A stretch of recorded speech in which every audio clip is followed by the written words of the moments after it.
WrestleMania 41 is 5 weeks away, and even though there are going to be a ton of matches spread out over both nights, in the end there are always going to be some superstars just left off the card. So when looking at the current WWE roster, who are the superstars most in danger of missing WrestleMania 41? Let's break it down in a top 10 list. I'm Brandon, and this is Wrestling Talk. So first off, I'm not going to discuss the superstars that just have nothing going on. Obviously, there are a lot of superstars that just aren't getting any TV time, and they're not involved in any meaningful feud at the moment. So for those superstars, it's kind of obvious that they're not going to be on the card. So instead, I'm going to focus on the superstars that are currently on television on a semi-regular basis, but given the development and overall lack of hype behind whatever story they're in, their WrestleMania chances are just not looking good. So let's get started. Number 10, Sami Zayn. Now, if you were to ask me and most people in the internet wrestling community a few months ago, it seemed like the WrestleMania match was going to be Sami Zayn versus Kevin Owens. They did the match at Elimination Chamber instead. But even before Elimination Chamber, a lot of us thought, okay, this is going to be round 1 of this new Kevin Owens-Sami Zayn feud. Round 2 is going to happen at WrestleMania.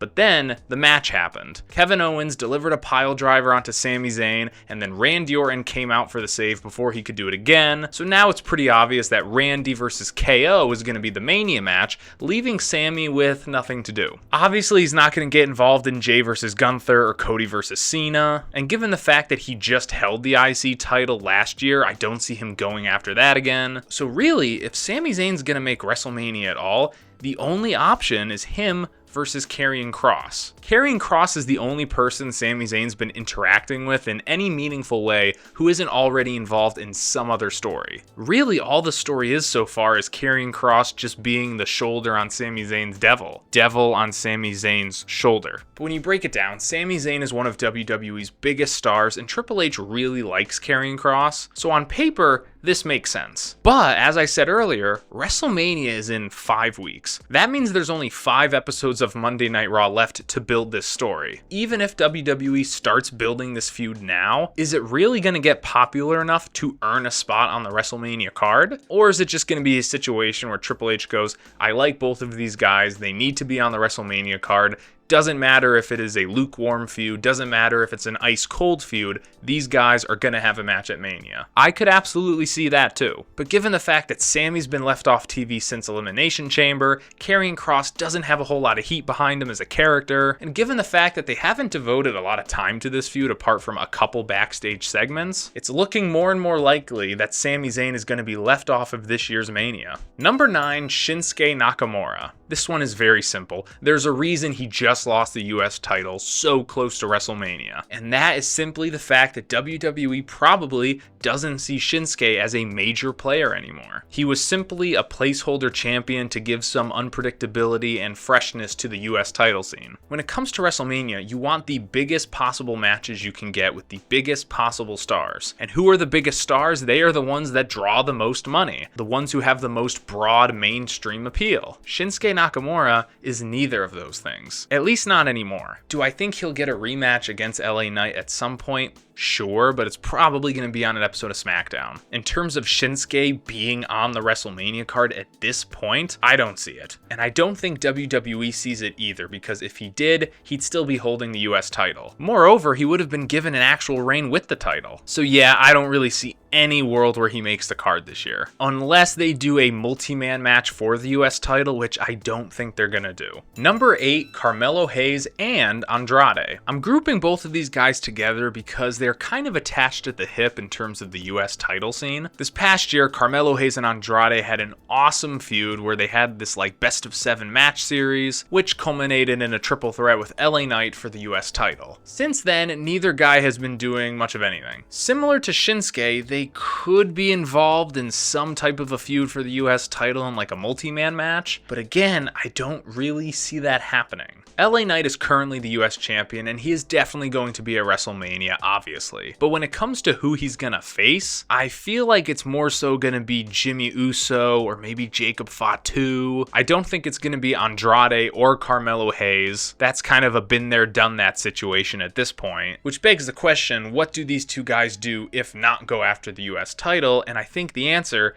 is nothing, which is unfortunate because both guys are incredible in the ring, but neither of them have been given that push or even that exposure to warrant them being on the WrestleMania card. Number 7, Dominic Mysterio. This is an interesting one because Dominic Mysterio has a ton of options outside of the title scene. You could always run back Dom versus Rey. That is kind of WWE's break glass in case of emergency match. Initially, I thought him and Liv Morgan could do some type of mixed tag match, so maybe him and Liv versus Uncle Howdy and Alexa Bliss. That's not going to happen because Liv and Raquel are the new women's tag team champs, and I think they will be defending those at WrestleMania. You could do Dom versus Finn one-on-one, but I don't think there's enough hype behind that, and I just don't think that's a big enough match for WrestleMania. Dom could go after the IC title, but I think that's going to be Finn Balor this year, and I don't think WWE is going to want to put both of them in that match. You could also do Dom versus Penta. WWE is obviously going to want Penta to have a nice big showcase at WrestleMania this year, so an easy breezy win over Dom Mysterio wouldn't hurt. But the more I think about it, I think there are 2 options for Dom Mysterio this year. One of them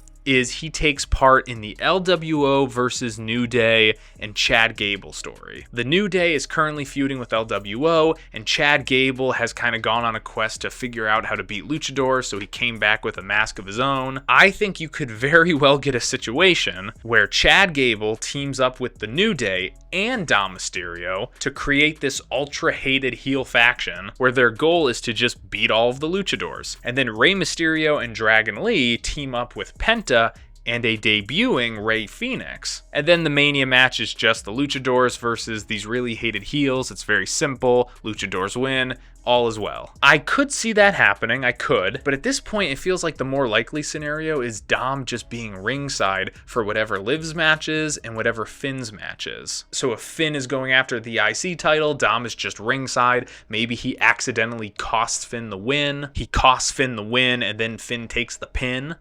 And then he's just ringside for whatever Liv and Raquel's matches, and he essentially just becomes the punching bag for the other team. At this point, I feel like that's what Dom's going to be doing at WrestleMania, which means he's actually going to be technically left off the card. Number 6, all of the men's tag teams. I'm cheating a little with this one. And obviously, I don't mean every single tag team, because when you look at the LWO and the New Day and maybe the Bloodline, I think they will be part of some multi-man matches. But when you talk about the actual tag teams going after the tag titles on both brands, I don't think any of them are going to make the card. Here's why. First, looking on the Raw side, you have the War Raiders as the current World Tag Team Champions. And to keep it simple, I don't think they're popular enough to make it onto the Mania card this year. I don't think there's enough momentum behind them or any story that they're a part of, which at the moment is just War Raiders versus American Made. And then the only other major tag team on Raw is Austin Theory and Grayson Waller, and when you look at those 3 teams, there just isn't enough broad mainstream popularity behind them to get onto the Mania card. At this point, I think the most probable thing to happen is New Day takes the titles off of the War Raiders and walks into their luchador tag match holding them. But in terms of the World Tag Team titles being defended at Mania,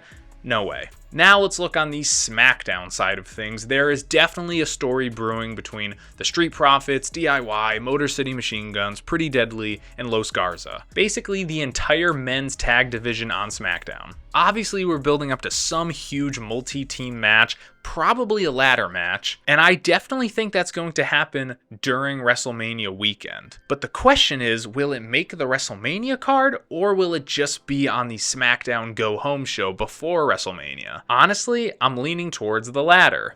Ladder. And I think the reason is because there's just not a lot of hype behind this feud, this big story they're telling. I would say apart from the Street Profits, none of the other 4 teams have any momentum behind them. We all saw DIY versus Motor City Machine Guns at the Royal Rumble.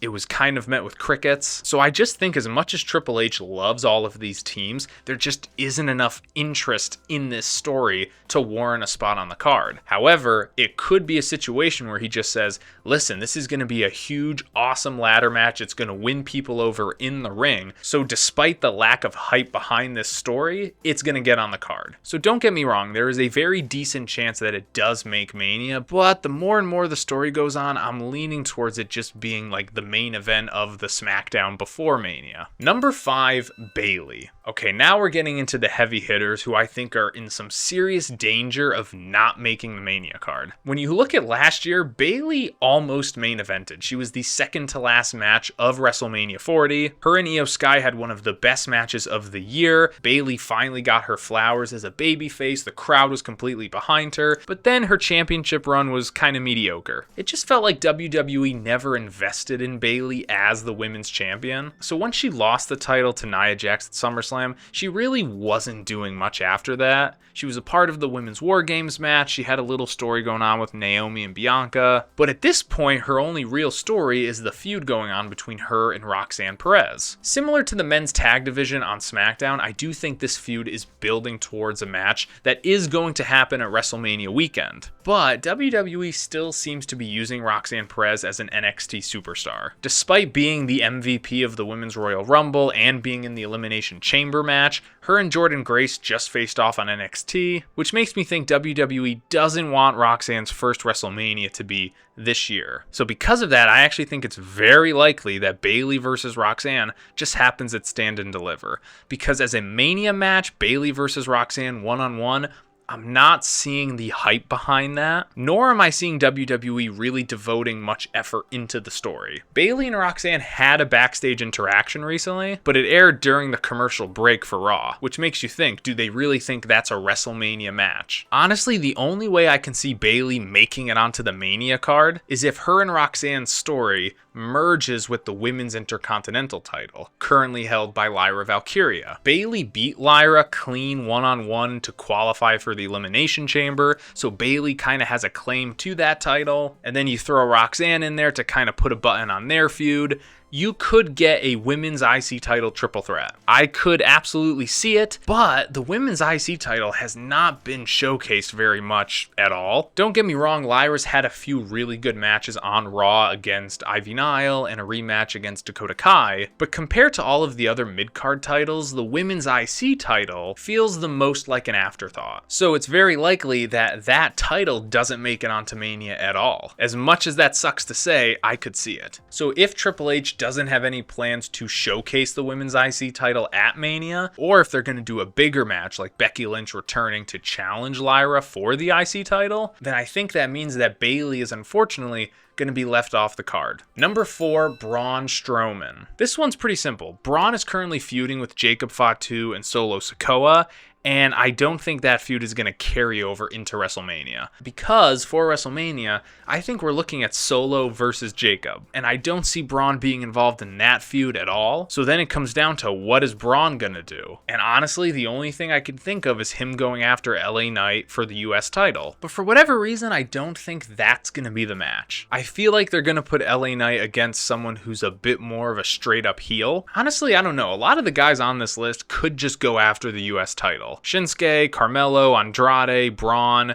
throw in Jimmy Uso and LA Knight. You have yourself a solid US title 6-man match. Maybe that's the way they go. I don't know. It just feels like there are going to be other multi-man matches at WrestleMania this year, mainly for the IC title and then a lot of the triple threats they got going on. So yeah, because there are no clear plans for Braun at this moment, it just feels like he's going to be left off the card this year. Number 3, Dakota Kai. Dakota is in a situation right now where there's legit no path for her. She's not going to go after the Women's World title, clearly. You'd think she'd go after the IC title, but she's already lost to Lyra twice. And because Kairi Sane and Asuka are injured and Io Sky is the Women's World Champion, she doesn't have anyone from Damage Control to tag with to go after the women's tag team titles. So once you take in all that information, at the moment, there's no way Dakota Kai's making the card this year, which sucks because I love Dakota Kai, but at the moment, there's no match for her. Number 2, Nia Jax. Nia is in an interesting situation because she was the WWE Women's Champion,